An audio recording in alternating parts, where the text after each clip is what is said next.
Hey guys, it's Madison Estes. Welcome to my channel. Today I'm going to be going over my top 5 favorite horror novels of 2023, starting with All Hallows by Christopher Golden.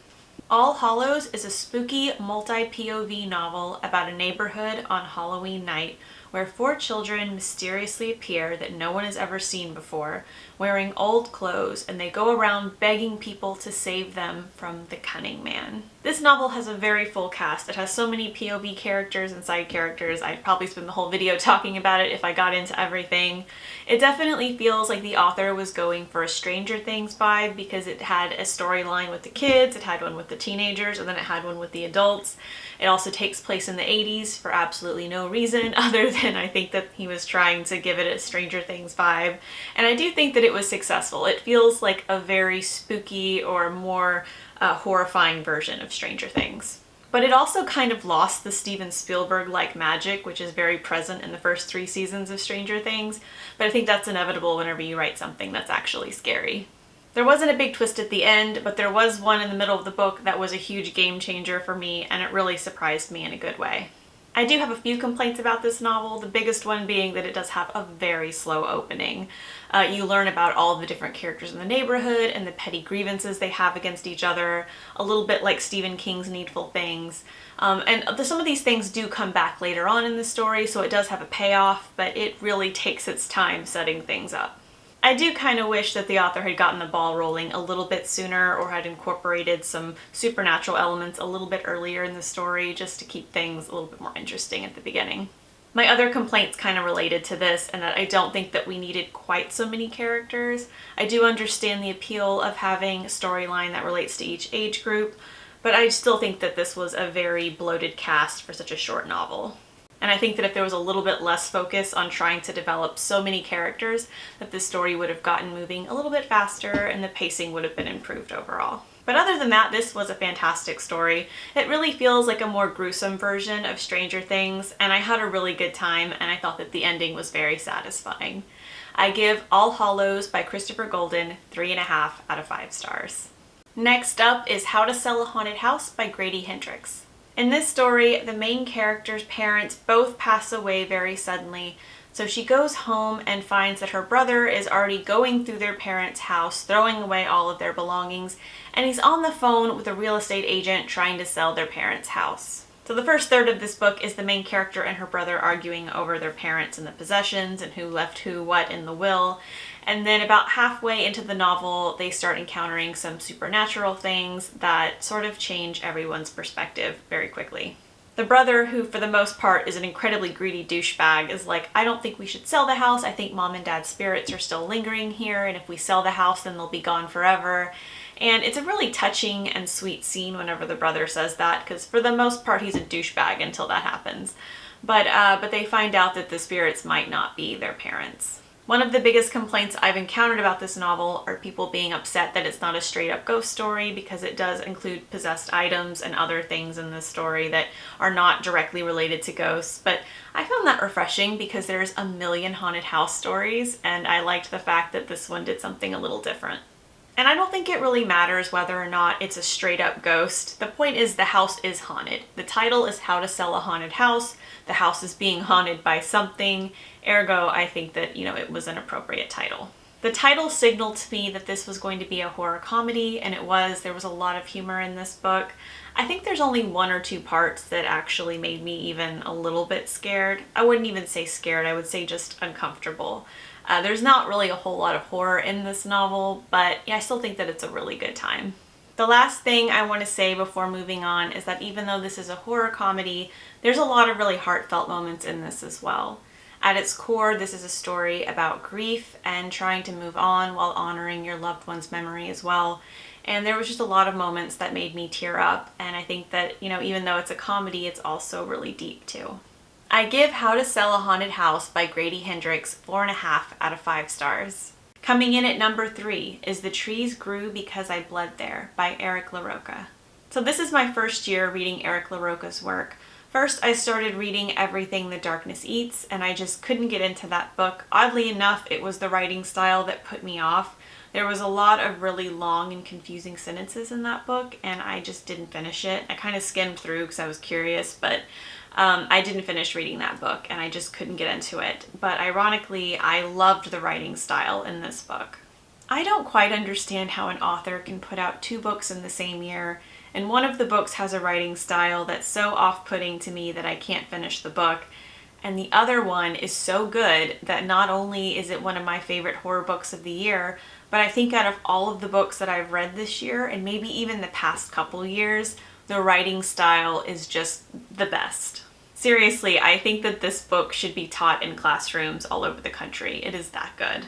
This is a short story collection, and I'm not going to go over every story, but my favorites include a story about a woman who removes parts of her body to give them to her partner, and it's symbolic of, a toxic relationship with a narcissist and how they take and take and take and never expect to give any part of themselves back. But, at this point in the relationship, she's getting fed up with it, and she, demands her pound of flesh, so to speak. There's a couple of disturbing stories in this collection about intrusive thoughts, including a story about a woman that keeps having horrible thoughts about harming or even killing her infant niece. And there's another story about a woman that picks up her elderly mother from the airport. Her mother is in a wheelchair and she can't speak, and she leaves her in the car to go get something to eat at McDonald's, and she considers just staying in the store until her mother dies of heat exhaustion in the car.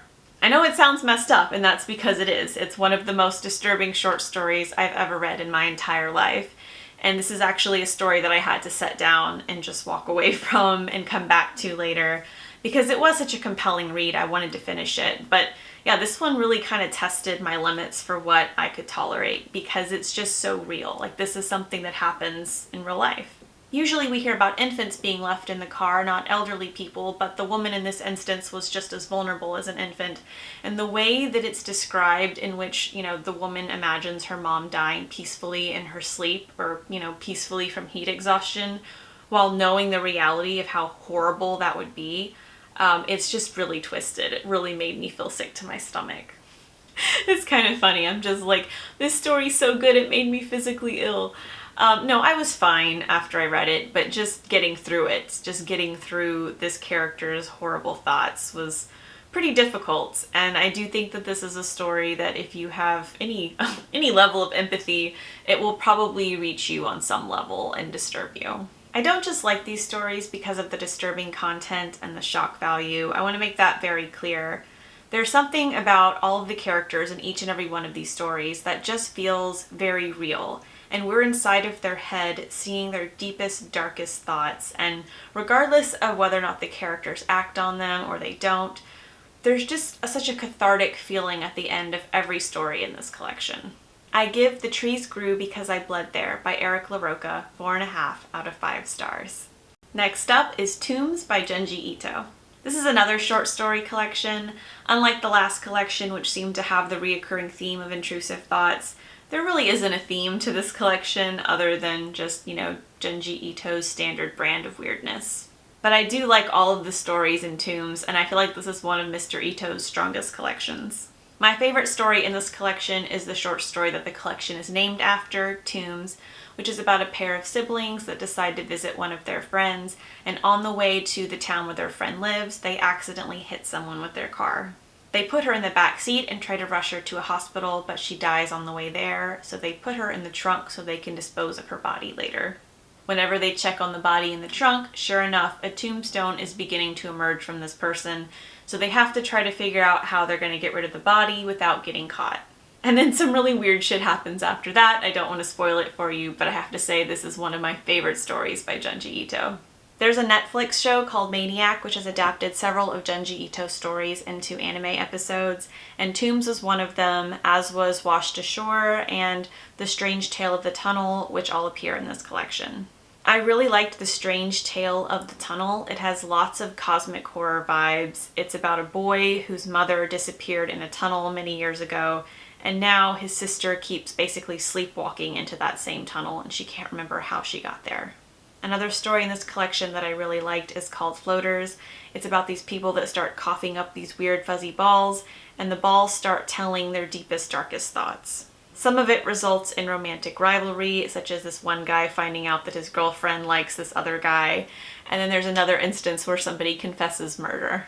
So yeah, it's a weird story, but it's really satisfying. Like I said, this is a really strong collection, and I don't think that there is a bad story in the whole collection. I give Tombs by Junji Ito 5 out of 5 stars. Coming in at number 1 for the best horror book of 2023 is The Drift by C.J. Tudor.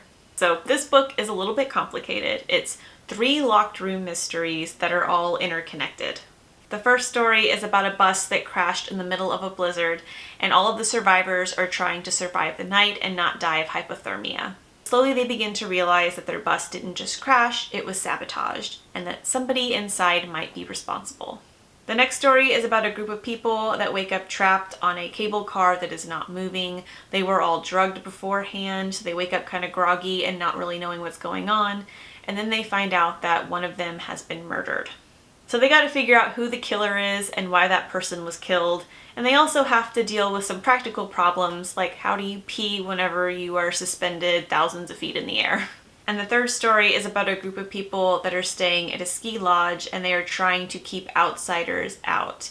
And there's also something very mysterious happening in the basement, and then they start disappearing one by one.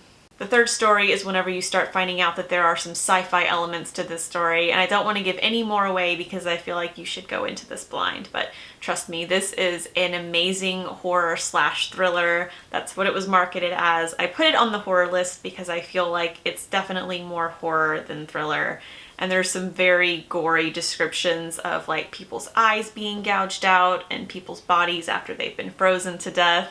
It's a pretty horrifying story. There's 3 POV characters in this book, and I think all of them are pretty interesting. Hannah is the POV character for the bus crash storyline.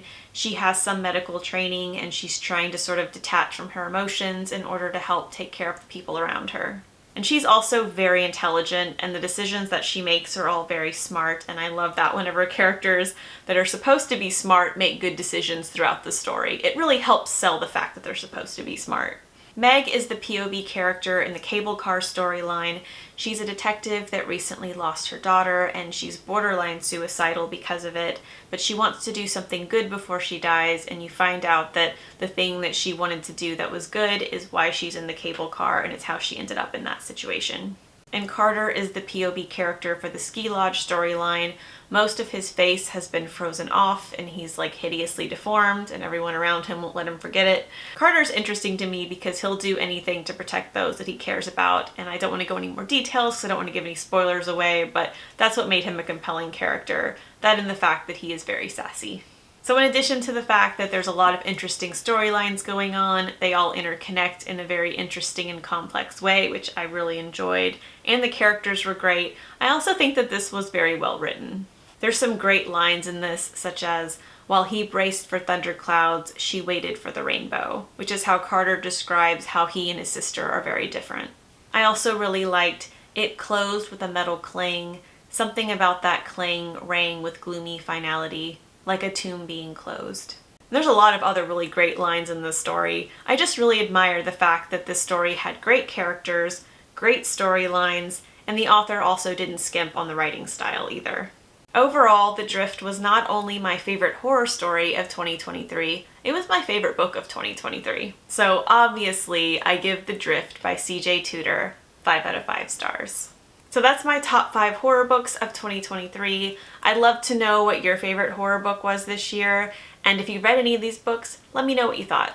If you enjoyed this video, please give it a like and be sure to subscribe. On this channel, I post reviews, writing advice, horror commentary, and vlogs. Thanks so much for watching. I'll see you later.